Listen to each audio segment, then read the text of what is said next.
On Friday, Illinois Governor J.B. Pritzker issued an 18th executive order, a disaster proclamation for the state's migrant crisis. What exactly does that type of action do? Well, look back over the COVID years where there were more than 3 years worth of disaster proclamations.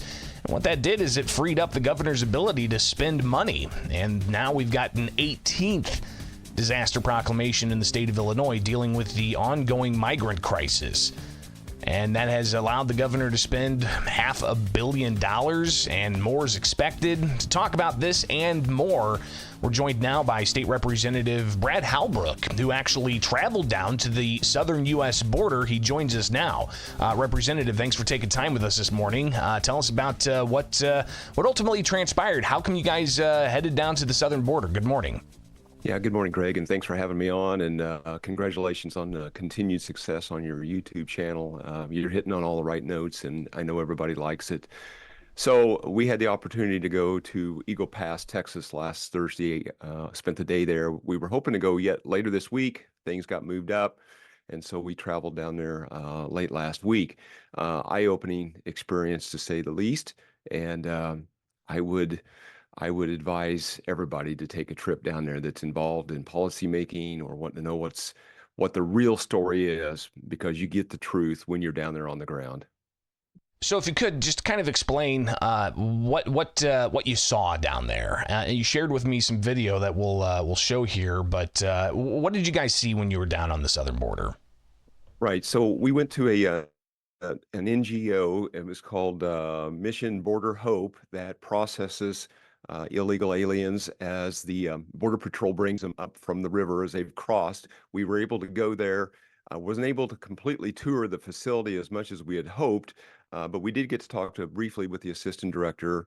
There was a facility right to the side of where we were at in the parking lot that was housed, they were just temporary shelter, if you will, just a roof with plastic sidewalls, 150, couple hundred migrants that was in there waiting to be moved on to the next location. We went on to Bridge 2, and underneath Bridge 2 is one of the major crossing points into Texas from Mexico. If there's some pictures and been shared around on social media, this site was basically empty when we were there on Thursday. However, there was a congressional delegation of 60 plus congressmen and women from across the United States that had visited there on Wednesday. So this site was empty. The reference to the pictures that were circulated right before Christmas was these fields, or this field, this processing area under Bridge 2 was completely jam-packed. I mean, this area is seeing thousands of migrants a day cross over the river. And then one of the other third most important spots we went to was a farm just east of town, a pecan farm, 400 acres. And this was a stunning stop. I got to see how they're crossing the river, the trail of clothes and personal items and articles that are being left behind. I mean, the razor wire, the barbed wire and chain link fence. It was just kind of stunning. Border Patrol was there. Texas DPS, also, many other law authorities were there, and we got to see that firsthand, get to talk to very many different people about what was really happening. So here we are, thousands of miles away from the southern U.S. border, Representative, but yet Governor J.B. Pritzker declaring that the state of Illinois is a disaster. Since September of 2022, he's been issuing these disaster proclamations, 18 now in a row. This, of course, is on top of the COVID-19 disaster proclamations that he issued since 2020. But he says between August 31st, 2022 and January 5th, 2023, nearly 30,000 individuals and families seeking asylum arrived in Chicago from Texas with little to no notice, issuing those disaster proclamations, which ultimately gives him the authority to spend Illinois tax dollars. And we've seen $500 million worth spent so far, with more possible. Your thoughts on the governor continuing to, manage the state under disaster proclamations? Well, my position on the governor and his management or mismanagement of the coronavirus problem, of this immigration problem. The solutions are quite simple, but him and the mayor of Chicago and the president of the United States continue to ignore what the solutions to this problem is. But you're right. We've discovered over the last several months, you and I have talked about this, the budget bill that was passed last spring that set the majority party priorities. The governor has already busted the budget, or will soon, on the health care that was slated to be, last spring was estimated to be 1.1 billion. They actually included 550 million. DHS reported their estimate to be 831 million. That was in October. That's a $300 million budget buster. And then we found that in the last year and a half, the governor spent just over 700 million for housing and clothing and other care for these migrants. This is in addition to the money that Chicago was spending and that the feds are pouring into this crisis all across the United States. This is really, really important from a budgetary standpoint. The governor, we also found out that in the budget implementation bill last spring, that the governor was able to move double the amount of money per line item from 4% to 8%. So you have Democrat priorities that said, hey, look, we need this money for housing assistance for our citizens and the like. And the governor's moving that money to take care of a population that's not here legally. I'm not sure what the majority party thinks of that, other than this is going to put a phenomenal amount of budget pressure on things this spring. How do we get control of this? Of course, you mentioned, the Biden administration needs to tackle the border situation, but how do we get control of the governor's use of executive authority in this fashion? I mean, it's been now, most of the past 4 years that the state's been under some kind of disaster proclamation, allowing for little oversight on how those funds ultimately get spent.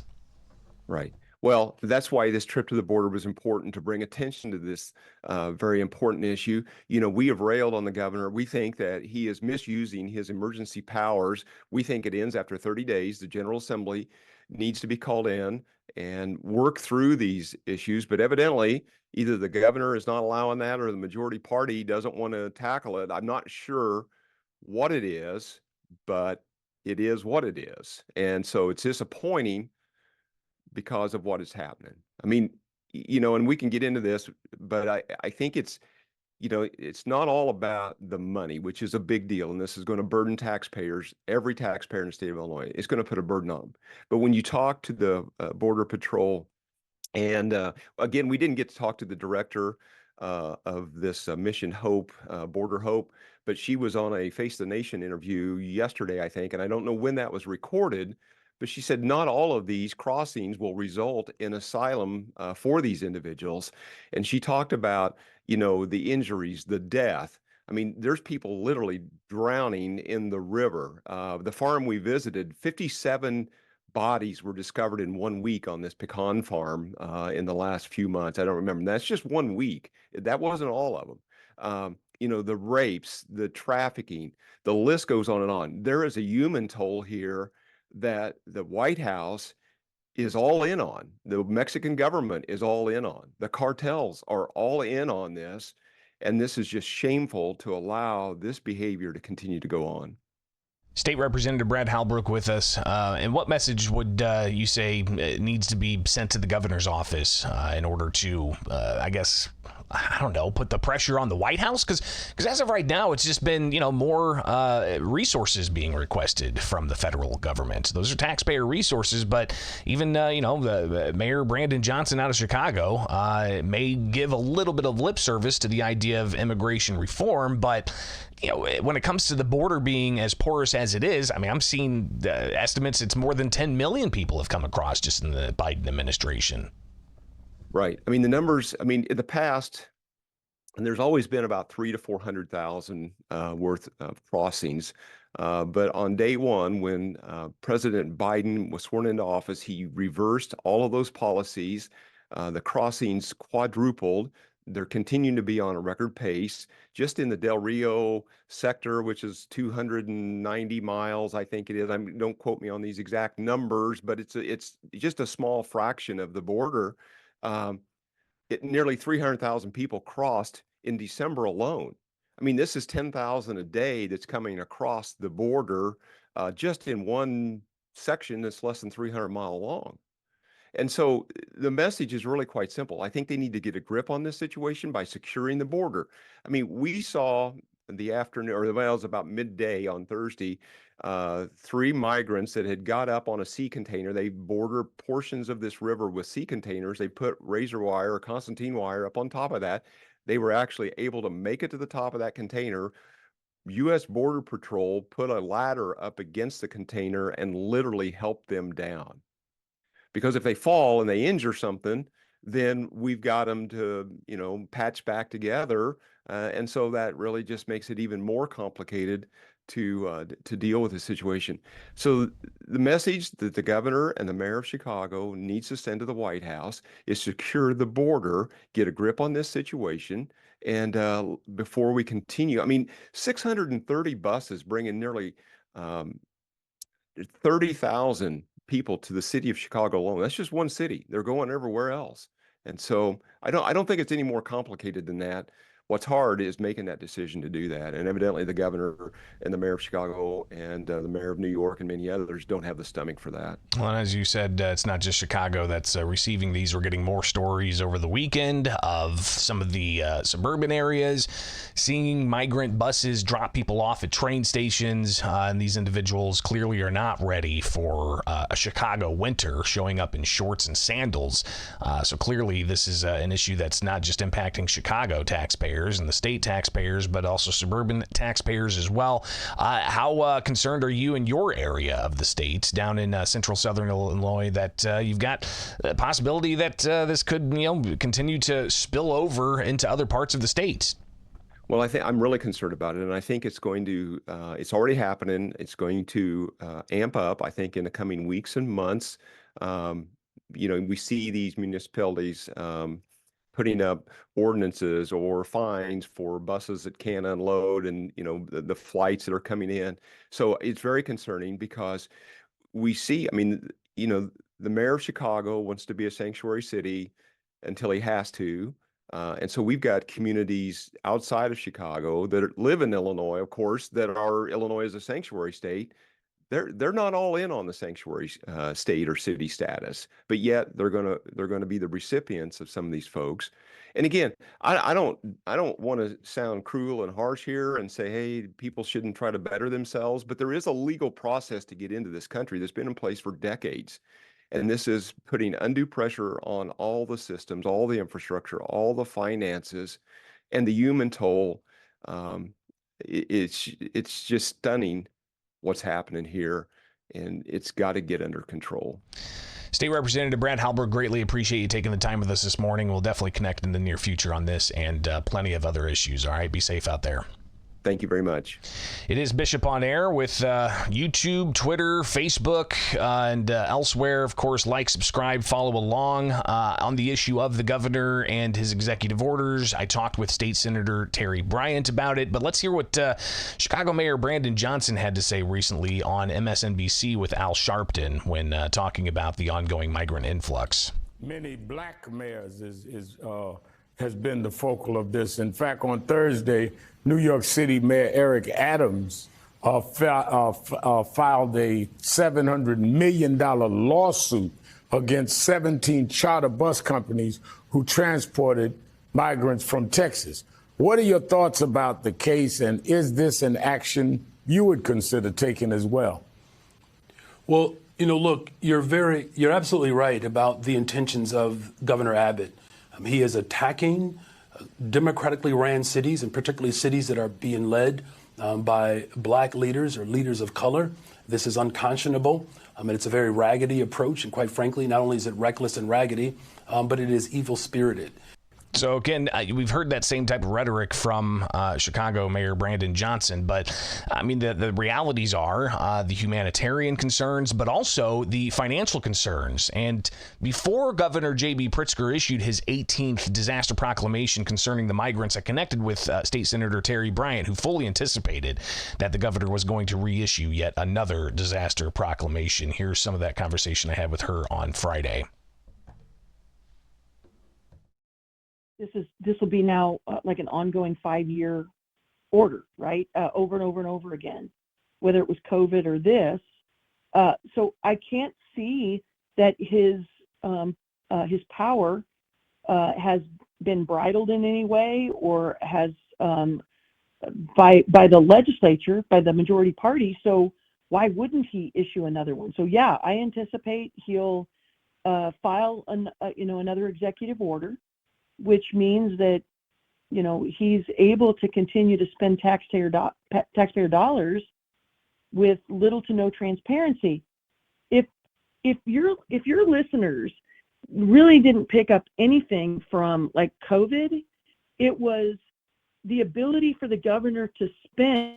I made huge issues of the fact that remember IDES had two contracts that were, I think one was 16 million and one was 9 million. It was like $23 million total that went to IDES, that Deloitte, the contract went to Deloitte, totally no bid contracts.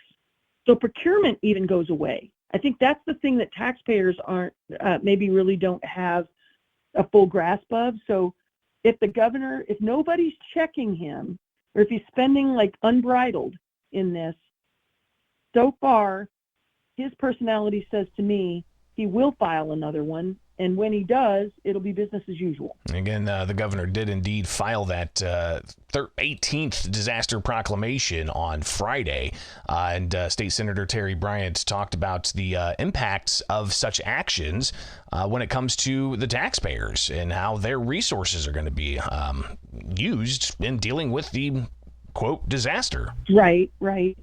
So I'm going to say what I've said all the way since the beginning of COVID, and that is, no matter what the issue is, there are three co-equal branches of government. And the legislature under Democrat leadership really just gave up our authority to the executive branch. And I would say in a lot of cases we have, it's been given up to the judicial branch. So, there's plenty of bills that were passed this last legislative session where we argued that it was unconstitutional, and then whether it was President Harmon or whether it was Speaker Welch, when you confront those kind of things, they say, we'll see you in court, right? In this case, the governor has been allowed to do what he does because the legislature hasn't said, stop. You're in our lane. You don't have the authority to do that. So as long as he continues to be allowed to, because the Democrat leadership in the Senate continues to allow him to do that, then why would he stop?